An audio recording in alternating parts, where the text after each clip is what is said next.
दोस्तों इससे पिछले वीडियो में जो है भाग 3 के जो है अनुच्छेद 12 से लेकर के 35 तक के कवर को पूरा नहीं किए थे। उसमें से जो है अनुच्छेद 23 तक को कवर कर लिए थे इससे पिछले वीडियो में अनुच्छेद 23 तक को, और इस वीडियो में जो है 23 से लेकर के आगे तक के अनुच्छेद को कवर करने वाले हैं।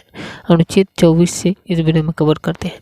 तो अनुच्छेद 24 में दिया गया है, देख सकते हैं कि भारतीय संविधान के अनुच्छेद 24 में दिया गया है कि 14 वर्ष से कम बच्चा का खतरनाक काम नहीं, यानी कि कोई भी व्यक्ति जो बच्चे हैं और उसका एज जो है 14 वर्ष से कम का है तो उसको जो है कोई भी ऐसा काम में नहीं दे सकते हैं आप लोग कि उसको मजदूरी के लिए काम में नहीं दे सकते हैं। ये अनुच्छेद 24 कहता है कि 14 वर्ष से कम बच्चों को जो है अनुच्छेद के अंतर्गत काम नहीं करा सकते हैं।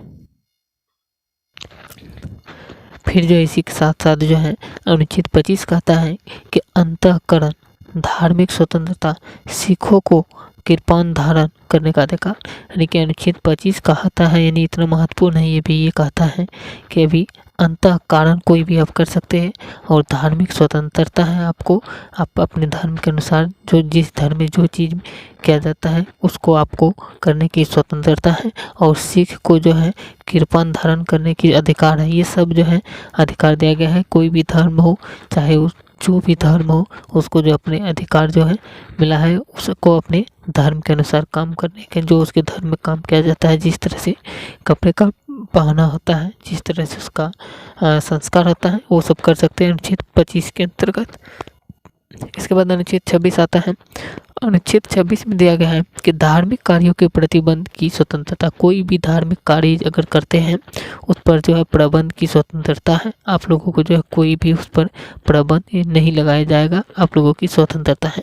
अगर आप कोई भी धर्म से आते हैं, हिंदू, मुस्लिम, सिख, ईसाई, कोई भी धर्म से आते हैं, तो उस धर्म के अनुसार जो भी कार्य आप लोगों को किया जाता है वो कार्य करने की स्वतंत्रता आपको अनुच्छेद 26 के अनुसार ये कहा जाता है। इसी के साथ साथ जो है अनुच्छेद 27 कहता है कि धार्मिक कार्य के दान दिए गए धन पर टैक्स नहीं लगता, यानी कि कोई भी धार्मिक कार्य में अगर दान दिए जाते हैं या धन, यानी कि कोई भी धार्मिक कार्य के लिए रुपए या पैसा इकट्ठा करते हैं, जमा करते हैं, तो उस धन पर जो है कोई भी टैक्स सरकार नहीं लगाएगी।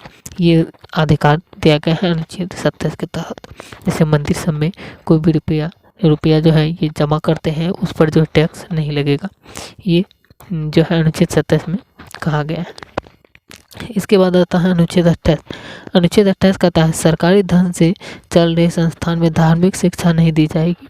ये कहता है कि अनुच्छेद 28 ये कहता है कि कोई भी सरकारी धन से जो चल रहे संस्थान उसमें जो है धार्मिक शिक्षा नहीं दी जाएगी। जैसे कोई भी सरकारी स्कूल जो होता है उसमें जो है धार्मिक शिक्षा नहीं प्रदान की जाती है, धर्म के बारे में शिक्षा नहीं प्रदान की जाती है।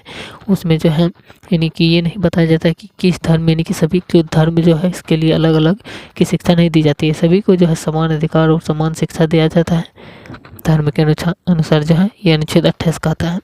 तो इसलिए जो है कोई भी सरकारी स्कूल जो होता है उसमें किताबों का ज्ञान दिया जाता है, किसी भी धर्म के अलग अलग ज्ञान नहीं दिए जाते हैं। ये अनुच्छेद 28 के अंतर्गत कहा गया है। इसी के बाद जो है आता है अनुच्छेद 29। अनुच्छेद 29 क्या कहता है ये देख सकते हैं।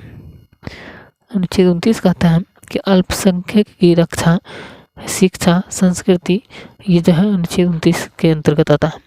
अनुच्छेद 29 के अंतर्गत अल्पसंख्यक की, यानी कि अल्पसंख्यक जाति जो है इसके रक्षा करना दिया गया है, और शिक्षा भी और संस्कृति भी, तीनों चीज जो है अनुच्छेद 29 के तहत ये अधिकार दिया गया है। और अनुच्छेद 30 कहता है कि अल्पसंख्यक वर्ग को धार्मिक शिक्षण संस्थान एवं उसका प्रशासन पर नियंत्रण, यानी कोई भी जो अल्पसंख्यक वर्ग है तो उसको धार्मिक शिक्षण पर और संस्थान पर जो उसका प्रशासन पर नियंत्रण रहेगा, ये अनुच्छेद 30 कहता है। और अनुच्छेद 31 कहता है कि संपत्ति का अधिकार अब कानूनी अधिकार हो गया है, यानी कि संपत्ति का अधिकार जो है इसे खत्म करके अब कानूनी अधिकार बना दिया गया है, जो अनुच्छेद 300 के क में दिया गया है। अनुच्छेद देख सकते हैं अनुच्छेद 19 के जो है, यानी कि आई में दिया गया है अनुच्छेद 19 के 6 में जो है अर्जित संपत्ति की चर्चा है, जबकि 31 में जो है पैतृक संपत्ति की चर्चा है। अनुच्छेद 19 के 4 में भी चर्चा किया गया संपत्ति का और 31 में भी, लेकिन 19 के 4 में जो है 19 के 6 में जो है ये अर्जित संपत्ति की चर्चा किया गया है, और 31 के जो अनुच्छेद 31 में जो है ये पैतृक संपत्ति की चर्चा किया गया है। इसके बाद आप लोग बता देते हैं आगे जो है इसमें मूल अधिकार को हम जो है किस तरह से क्या कर सकते हैं, मूल अधिकार को हमसे सरकार या जनता कोई छीन नहीं सकता है, जबकि कानूनी अधिकार को जनता नहीं छीन सकती किंतु सरकार छीन सकती है। इसके लिए सरकार ने भूमि अधिग्रहण विधेयक लाया है। तो हमारे जो मूल अधिकार जितने भी हैं तो हमसे जो है सरकार या कोई भी नहीं छीन सकता है। लेकिन जब अगर कानूनी अधिकार जो रहता है उसको जो है जनता नहीं छीन सकते हमसे, लेकिन जो है सरकार उसको छीन सकते हैं। इसके लिए सरकार ने भूमि अधिग्रहण विधेयक लाया, यानी कि हमारी कहीं पे अगर ज़मीन रहता है उसको अगर सरकार चाहे कुछ वहाँ पे बनाना तो उसको जो है ले सकता है और उसके द्वारा जो है हमें घर बनाने के लिए दूसरा ज़मीन दे सकता है, जिससे कि भूमि अधिग्रहण विधेयक लाया है। और इसके बाद जो है अनुच्छेद 32 क्या कहता है देख सकते हैं।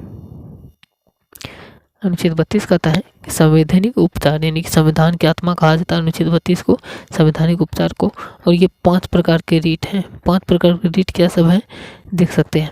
5 प्रकार के रीट हैं कि बंदी प्रत्याशी, यानी कि प्रत्यक्षीकरण, बंदी प्रत्यक्षीकरण जिसमें कि 24 घंटे में न्यायालय व्यक्तिगत स्वतंत्रता के लिए है। दूसरा है परमादेश, यानी कि परम आदेश, ये लापरवाह अधिकारी पर होता है।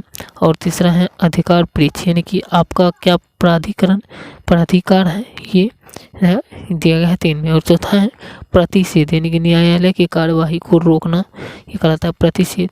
और जो है 5वां है उत्प्रेषण, यानी कि अधीनस्थ न्यायालय की अधिकारिता पर नियंत्रण, ये उत्प्रेषण कहलाता है। इसके बाद जो है और आगे देख सकते हैं दिया गया है 5 प्रकार के रीट में कि अंबेडकर ने अनुच्छेद 32 को संविधान की आत्मा कहा था। संविधान की आत्मा जो अम्बेडकर जो है जो संविधान का जनक कहा जाता है, जिसे ये संविधान के अनुच्छेद 32 को जो है संविधान की आत्मा कहा था। और ये कहा था कि किस भाग को संविधान की हृदय एवं आत्मा कहते हैं, तो ये प्रस्तावना को, अगर क्वेश्चन पूछा जाए किस भाग को संविधान की आत्मा एवं हृदय कहा जाता है तो ये प्रस्तावना को कहा जाता है।